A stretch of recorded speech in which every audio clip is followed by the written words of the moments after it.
Oh, ay, ay, ay. Oh, Seems promising. 3, 2, 1. oh, God. Do that again. Maybe again. That's so bad. It just like stopped for a second. Oh. That was amazing. Okay.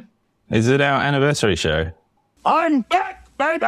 Happy anniversary. I believe it is. I think, well, something like that. I think we're on number 51, which I don't know if that counts then, if it's been, I think it's like date anniversary, but we haven't had enough shows technically, but we've been doing this a year. Ooh, nice work, man. It's been going a while. It's been fun. Congrats. Had a couple nice Congrats to messaging, us. couple nice messages yesterday of people that were, when I said we weren't going to have a show, they were like, what am I going to do with my Tuesday? And I'm like, Aw, nice. nice to Very know. nice. Oh, here we are. Back Here we again. are. After a week off.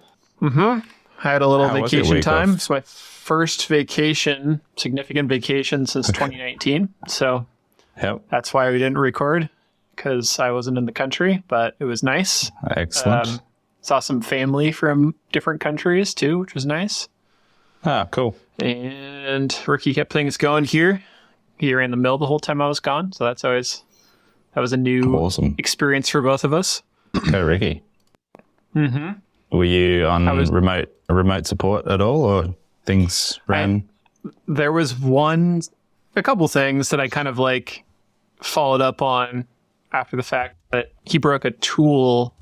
I mean, the machine just broke a tool on, let's see, it was main roughing tool, and it's a shrink fit. So you can't just like replace it. Is it moving around? It's following you. Yeah, the camera's following you around the room. That's delightful. I've got a small view of you above for some reason too. I don't know what that's about. Oh, there it goes. So I had to, because we'd gone through a few processes of like, all right, you're going to have to change to the warm-up routine, right? Warm-up Yeah. program. And then you're going to have to change to the program we're running. So the one and done operation for the risers, for the pedestals. And that was a step in itself, because he had always just run the machine. Like I'd set it up and he'd push go, got to the end, change it. Yeah. And it's just not intuitive. So that went fine. He figured that out just fine, was warming it up. Did 2 days worth, broke tool 4. And I got this message. He's like, it's all going good except for I broke a tool. And so luckily I had bought a second shrink fit tool holder for that tool, because every time I break it, it causes roughly like a half an hour downtime, because I like heat it up with a torch and it's all hot. And then I put it back together. It's still hot. And I feel like it measures off a little bit when you go to cut with it again. And also the tool is just hot. So I don't cut with it right away again. And so I was like, well, I'll just have a backup in case that happens. And luckily it did. And it was set up. So all I had to do was measure it.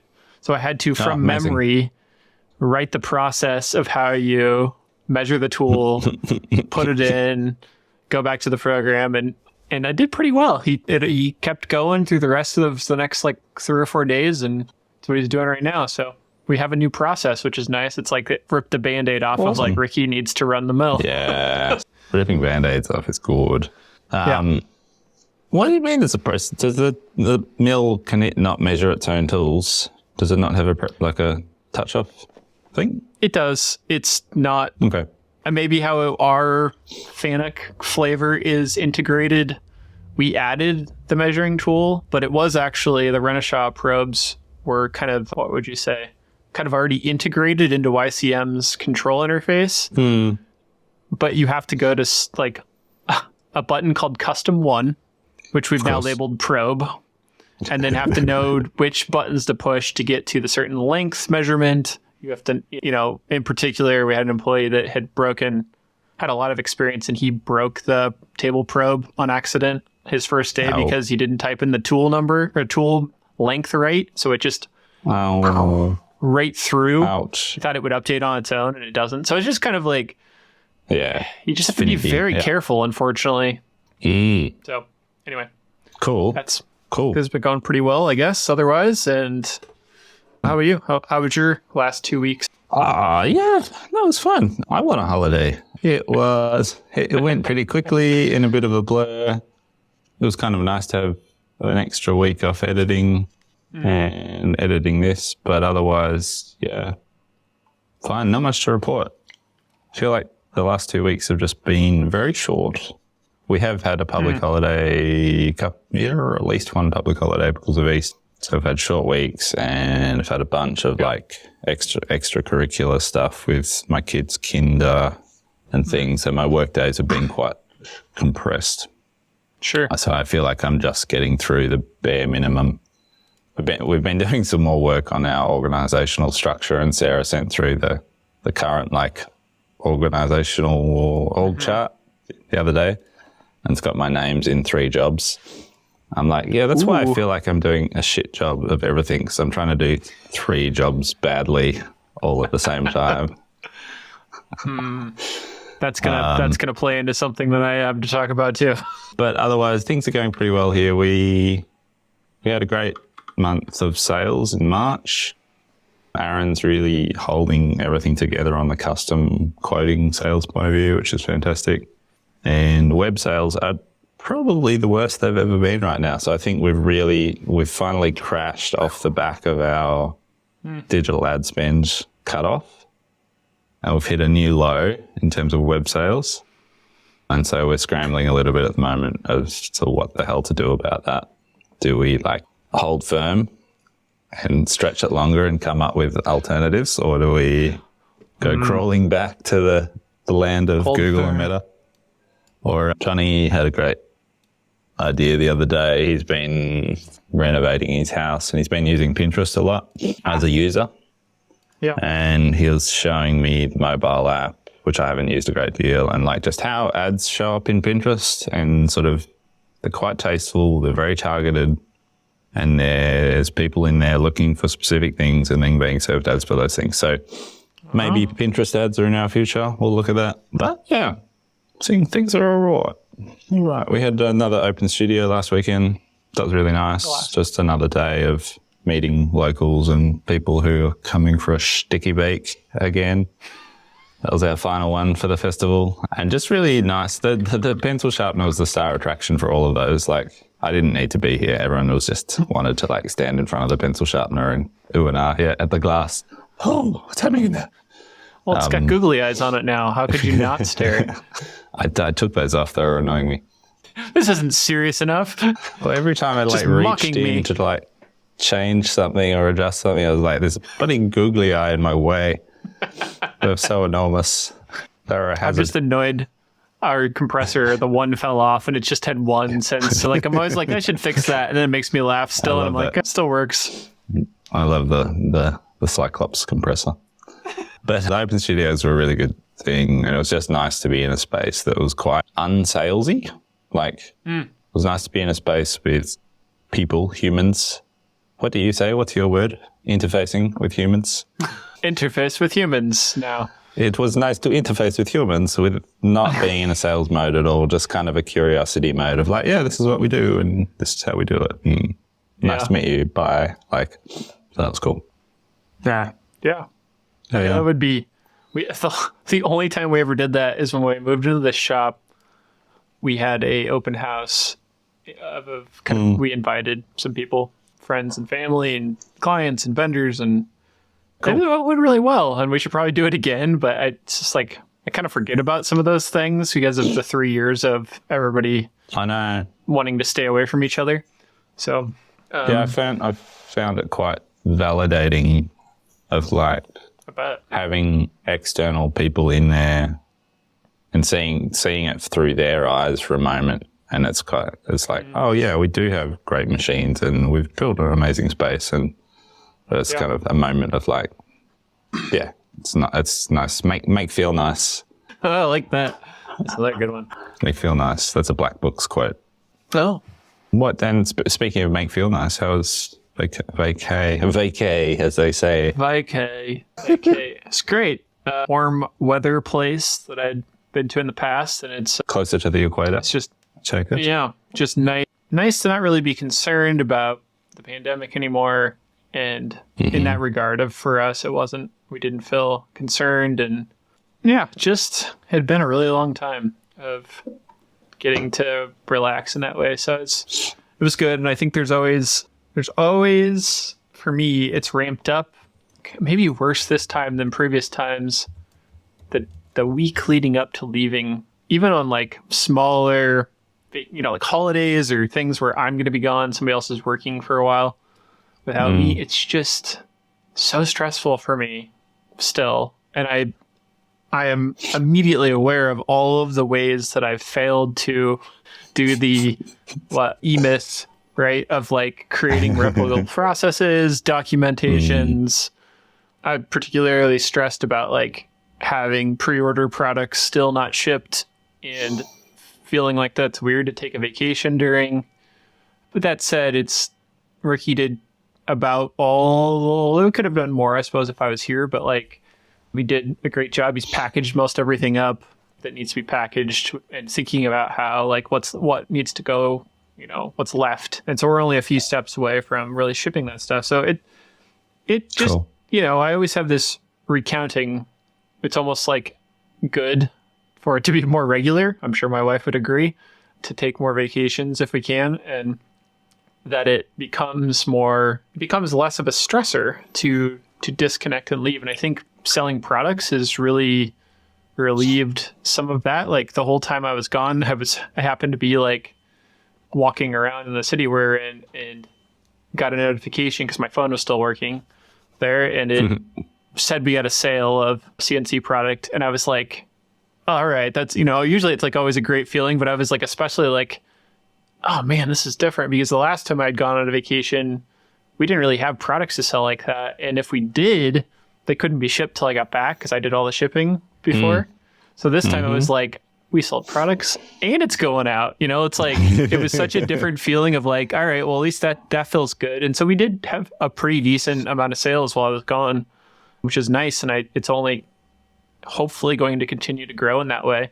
We have a bunch of new things in the works. Probably in the next week, we'll have quite a few new things to start selling. So that feels great. And Ricky's really helping to like, he's pretty good at the packaging side of things, of thinking how things go in boxes, and like I'm kind of dealing with a lot of the beginning, and then he kind of takes it and, all right, well, we need a box for this, and what are we going to do about that, and organizing how it's stored on shelves and stuff that I'm just kind of like, it needs to go somewhere, but he takes the last few steps there. So that's, lots to do, lots to figure out still with leaving, but good all around.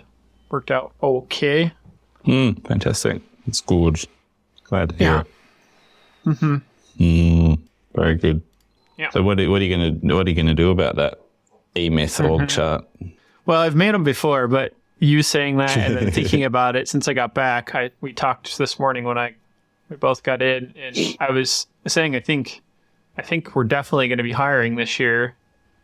Cool. Definitely one person, maybe two. I don't know. It just depends on how things go, but it's like there's just a huge amount of dealing with. Boy, I don't know, like ordering things and packaging and shipping and also running machines and stuff. So I think my first step is probably to make a list of tasks and then maybe categorize them into, maybe try to collect them into roles, I guess, like hireable things, rather than like, it just feels like this giant list of things that doesn't really fit any single type of person traditionally.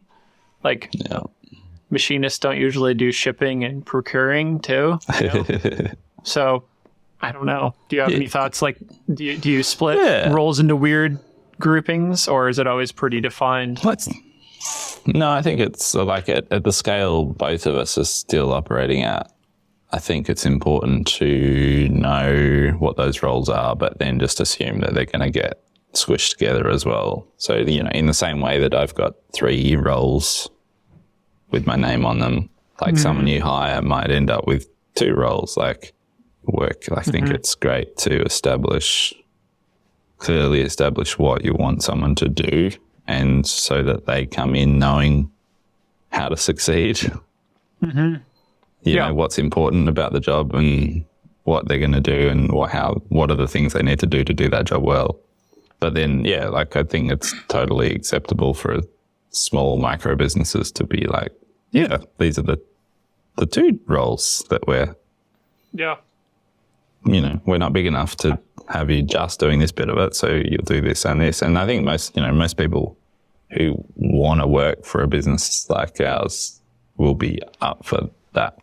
It's part of the attraction, I think, of working for a small business. So, Yeah, hopefully. Yeah. What's the hiring market like over there? Like, is it still pretty tricky? It's been a long time since I've hired, but as far as I understand by like big numbers, macro numbers, we have a huge shortage of basically hireable people.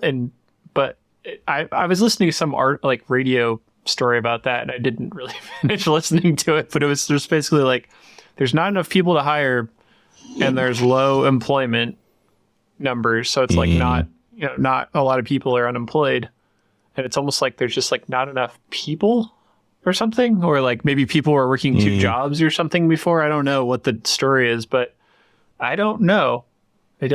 I think I'm confused on a lot of it because when I first started hiring 2018, it just felt like, all right, I need a person to help run the CNC machine, and you should also know some Fusion. And it was like just that, like that's all that I felt like I needed. And now it's, it just feels nebulous between hiring as well and just in general. Like it feels like it's changed a lot, as well as like what is the role that I'm trying to hire for, or potentially, as we start to grow some of these things. Because Ricky's definitely tackling a lot of tasks, and then I was gone, and it was immediately clear that I have somewhere between 3 and 19 roles at the time, and Ricky was like, he messaged me after a couple days and was like, so I realized that you're doing a lot more than you probably should be doing, and I'm not going to get all this done. I was like, oh yeah, I'm not expecting you to get, it's kind of a list of all the things you could work on, as well as like keep up on the emails when people email us, and that's like a job in itself, Yeah. Need a robot. The robots are coming.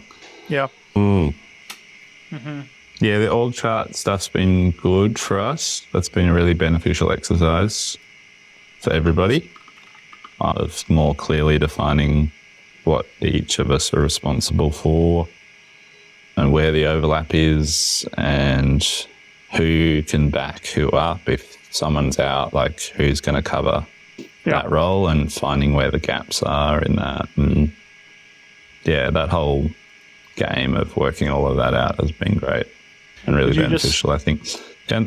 Sorry, go ahead. I was just going to say, the only little concern that niggles at me sometimes is, which is just something we're working out, is by clearly defining everyone's role and giving everyone very clear sort of, KPIs, which we've got now. Oh, I'm just aware that we need to be careful not to set up an environment where people are kind of, for want of a better expression, like competing with each other. Like we need to ensure that everyone's out to help everyone else on the team and work towards a bigger goal. Whereas as we've started to sort of silo everyone off into separate roles and responsibilities, you could easily end up in a spot where like you end up with repetitive sort of activities that are unhelpful to each other. So it's sort of something that's been bearing on my mind of like, cool, how do we create this nice culture where everyone knows what they're doing, but they're also out looking out for each other and helping each other as well. So it's been a little challenge that's popped up. And we're not in a bad spot in that in any way. It's just something that's kind of on my radar. It's like, I don't want to get there. I want to make sure that we don't get to that bad place and that we stay sort of a happy, healthy, helpful business. But been interesting. We had a competitor of ours visit this week. So years ago when we were converting to Shopify and someone was helping us do a bit of SEO, like keyword research, this company in Sydney popped up called So What, 2 T's, WATT, who I'd never heard of. And I was like, oh, wow, these guys are doing cool stuff with birchply and making interesting plywood product. Anyway, so kind of turns out, on paper or on Google, they're probably our like closest competitor in Australia. And I chatted to them. I engaged with them on Instagram and had a bit of a chat, and like we chatted SEO a little bit, and it sort of became apparent that they've played like a really strong, long SEO game for many years. That's where a lot of their focus has been online. It's like they don't do any digital ads. They just put all their effort into sort of SEO improvement, and it really comes across in their website. Like it's everything about their website. Like Jay and I are often sort of trolling their website, going, "What? I wonder what what are doing in this respect? Like, what's their game? Because those guys are doing a great job." There's always a joke at the end of that, right? Like, but so what? Like when you Google plywood pegboard, they always rank really highly, like even against Bunnings, which is like the mega, like Home Depot sort of store. Anyway, those guys were down in our area, so they dropped in for a shop tour. And it was just really nice to have someone who, yes, you could technically call a competitor, but come into our workshop, have absolutely no qualms about talking shop, talking to each other about each other's businesses, sharing struggles about hoop pine and finishing, and like it was just a really nice thing to do. Like we both have the sense that there's plenty of work for each other. We're in separate capital cities, state capitals, and it's cool. So I'll put a link to their website in the show notes, but they make nice stuff. I smell a merger. Smell a merger. Well, we were bemoaning the lack of high quality Australian plywood, and we're like, the joke came up at one point of like, do you guys want to go in on a plywood factory? Because there's room for improvement in this. But yeah, it was good. It's nice. Yeah. Did you hear that?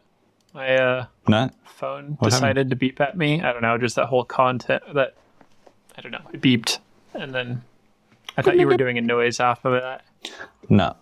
It's gone very quiet there. Oh. Can you hear me? Gone to lunch. Yeah. Oh. It's in a weird quiet cycle of the mill right now. He's humming the router. We did get a new machine before I left, and it's still been sitting. Posted a couple videos about it, but I bought a laser cutter 3 weeks ago now, and it came within a week, which was kind of cool because it came from California. Cool. It's an import, like it's Chinese made from a company that imports them to the States, and I know a few other Instamachinist people that have them, called Omtech. And I bet we'd be using it, but it just didn't really make sense to race into it right before I left. And then Ricky had plenty to do. So I think my end of my day time will probably be connecting the exhaust out. And then I still don't know how the power setup's going to work, but hopefully it's not that complicated because I don't have that planned at all. But we got rid of our Shapeoko because we really weren't using it, and replaced that same spot with a CO2 laser cutter. So we're going to make packaging, and also that's really our main priority for it right now. Is we more and more are needing inserts and things to protect pieces. And I mean, we had one job, I think I might have said this recently, that we had like at least 100 pieces of an aluminum job to package and send to a customer. And Ricky spent probably a couple hours cutting out pieces of cardboard to package it up.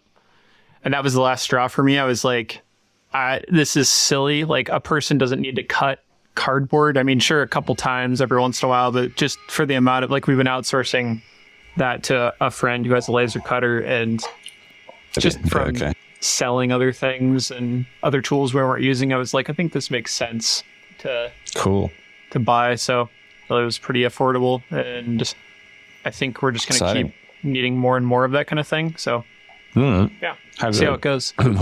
Is it like one of those metal boxes with a like 900 by 600 sort of envelope-ish? How big is it? Yeah, 20, I don't know. I should know. 600 by 900, I want to say. It's just 24 by 35 bed. Yeah. Yeah, sounds about right. Not a lot of Z travel. Like it's just under 6-inch travel.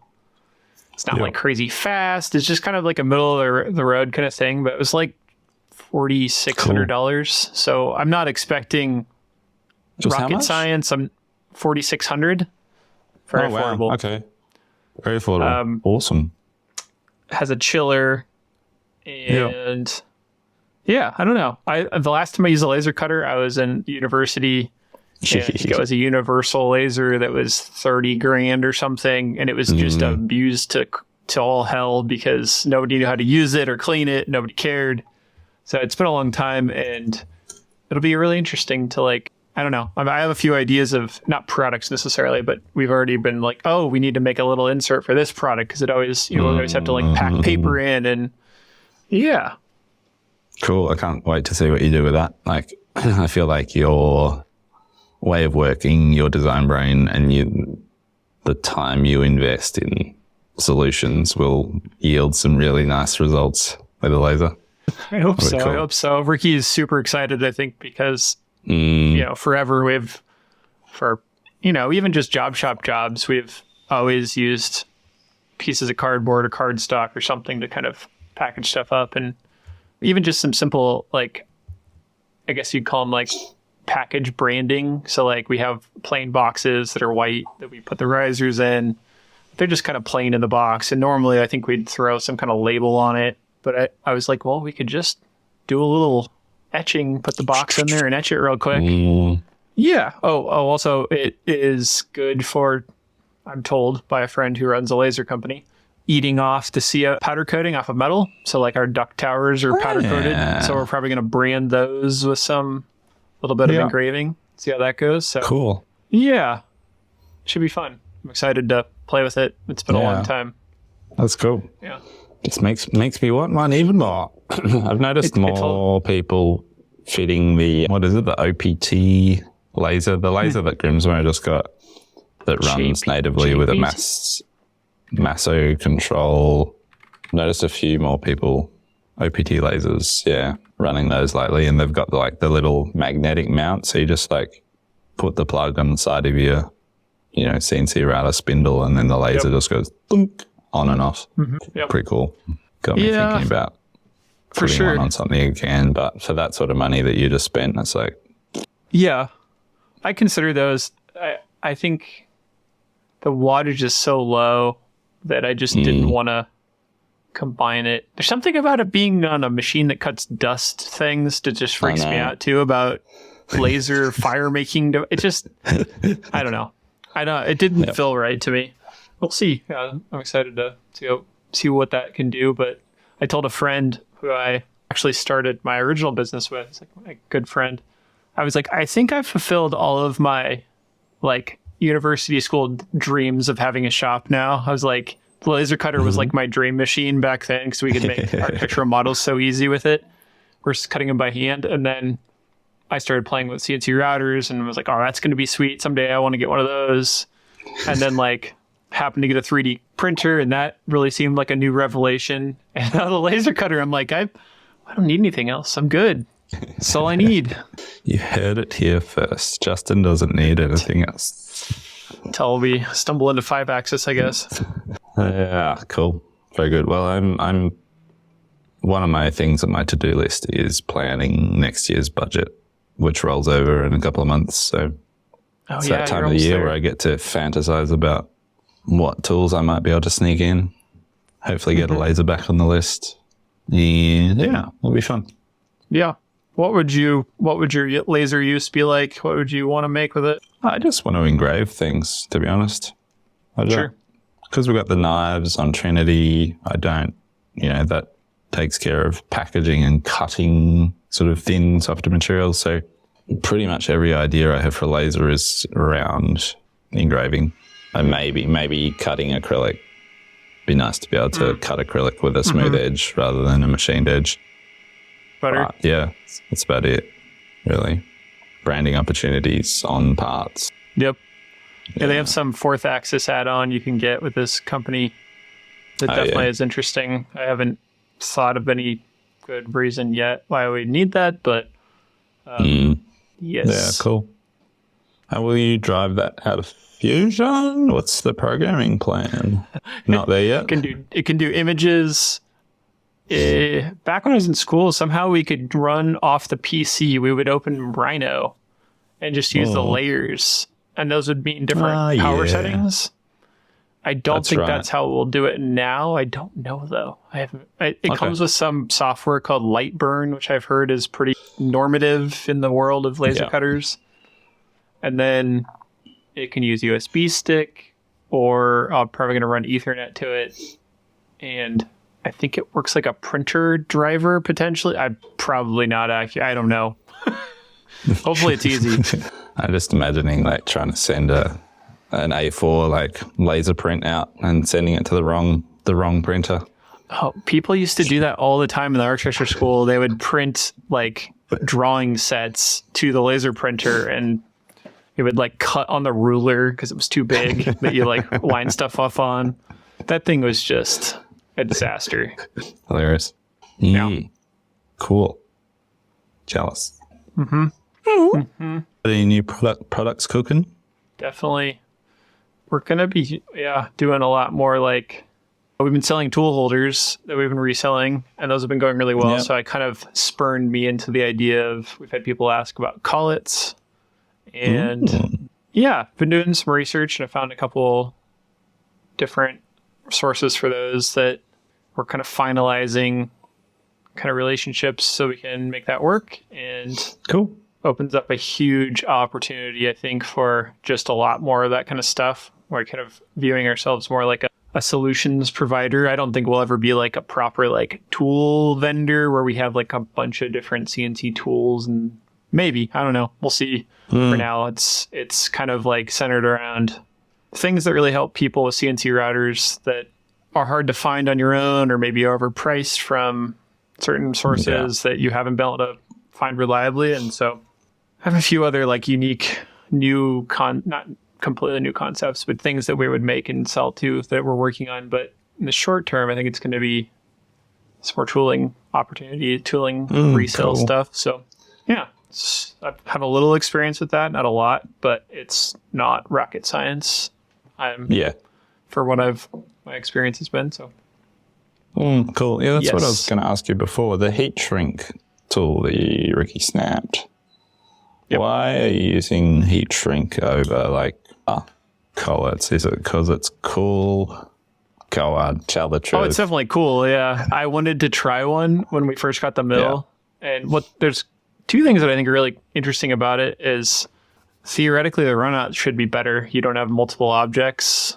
It's just one shaft you put the Theoretically. tool in. Yeah, right. And the grip, I don't know the numbers, but the grip strength is really great because it literally is too small for it to fit in.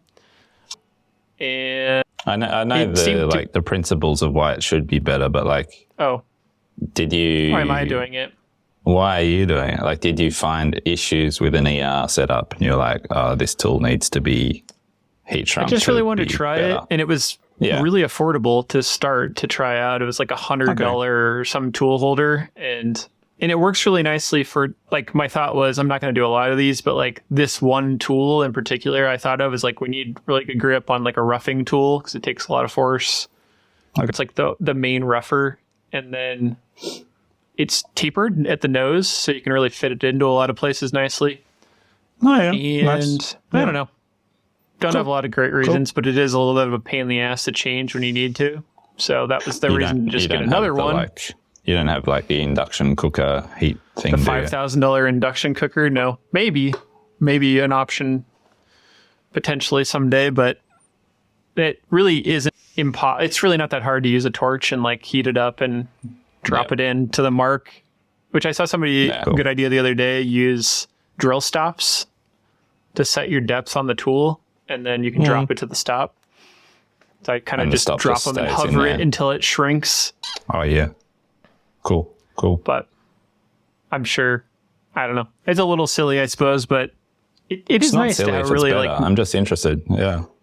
I like how compact it is. I think if we had the shrinker, I would definitely go to that. Oh, I guess there's also like the idea that you don't have to buy a collet, and usually they come with a nut, obviously, but and the ER holder. It's just kind of all in one. I don't know. Cool. How long do you have to wait for to cool down so you can use the thing? I don't know the technical limit. I usually throw it in the freezer for a while because we have a fridge freezer right behind there. And then I sometimes forget about that and it gets too cold. So that was my like, this is dumb. Time to get another or a shrink fit, the exact same one. So that's the new plan, is to just always have a backup measured. So you just have to type in the number and you're off. And it actually paid off because I was gone where he didn't know how to shrink them anyway. And then he just had to measure it. So awesome. Yeah, worked out. Cool. Pretty good. Mm-hmm. How's your new last little bit? How's your new? I don't remember the name. Kitaplanta. How's that selling? Yeah, we haven't sold any. 0. Oh, what the fuck? I'm gonna buy one right now. Don't you dare. Yeah. Oh my god. What? That's goofy. It seems like the perfect little object. I know, it's low price, relatively low price point for our product range. It's one of those ones where there was a lot of enthusiasm for it on the socials. And then crickets, literally crickets. So we're making some anyway, and we're going to get them, we've got a plan to get them into some nurseries and plant stores. Yes. And just give them to those stores and say, here, have a nice little plant stand. I want to try engraving. Have you ever engraved a QR code into plywood? Tool applied? Yeah, like not a laser engrave. I've thought about it. I've thought about it. I really want to try it to see if it works, because if that works, then we'll send these plant stands out into stores to just like a little QR back to our website, so that if people are interested in them, they can shop. So yeah, we've had a couple of inquiries, people who would like to resell them, and we've just gone back to them and said, sorry, we don't have a resale, like a retail model, but you can have one in your store for nothing if it means that people, if it refers back to us. So yeah, we'll do that. And yeah, but yeah, Shopify sales are just crazy low. So that is interesting. I did check into some on that thought, and going back to your turning off your advertising, I was checking on Google ads, and I've had some set up for our Shopify store and retargeting stuff. And turns out those are like, I still am completely incredulous. I just feel like they all claim sales for when they're not really the actual. It's like somebody. The thought I always have is like somebody has seen our stuff on Instagram or YouTube, and they're like, I need to look that. What's Portland CNC, and they do that, and they see an ad, and they click on it. Like they're actually already searching for us, but the ad shows up first. And so apparently, according to Google Ads, we've been doing some ridiculous ROAS. And so I was like, all right. And so they're immediately like, if you crank up this spend, you'll convert 9 more a month. And I'm like, oh, really? Will I?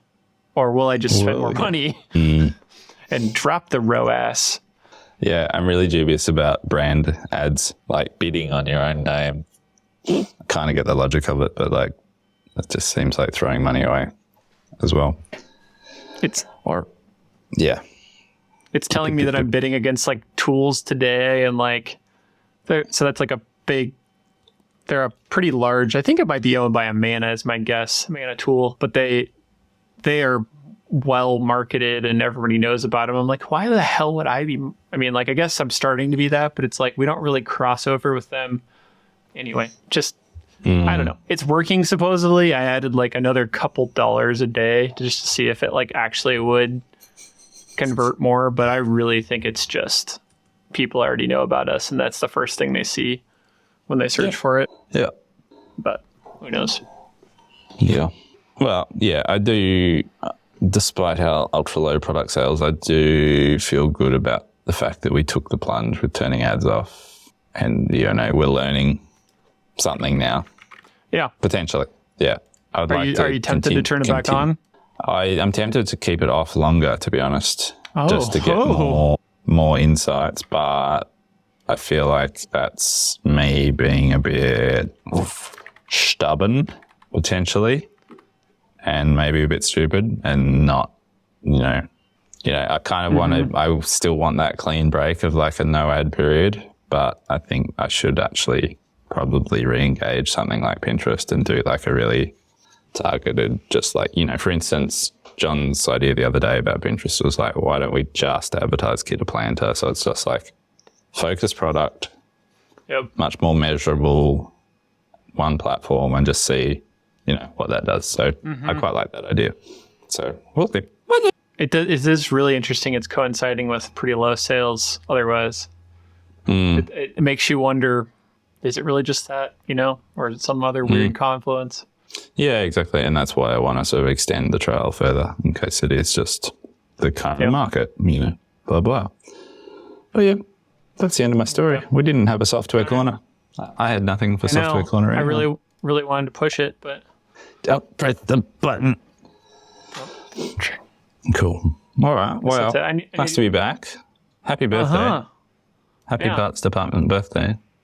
Yeah. I'm impressed. What was that stat about, like, podcasts that make it past episode 10 something? 90% of podcasts don't make it past episode 10. I think we've made it. Yeah. We made it. Yeah, I guess we made it. We've made it. I gotta save Ricky from cutting more cardboard because he's doing it right now. Quick, get the laser going. Yeah. Bring on the lasers. Come on. Day. Take care. I'll chat to you soon. Bye. I don't know what we do here. What happens? What do we do? I push stop recording, and I'm going to hang up. And hopefully it's all there when we stop. Bye.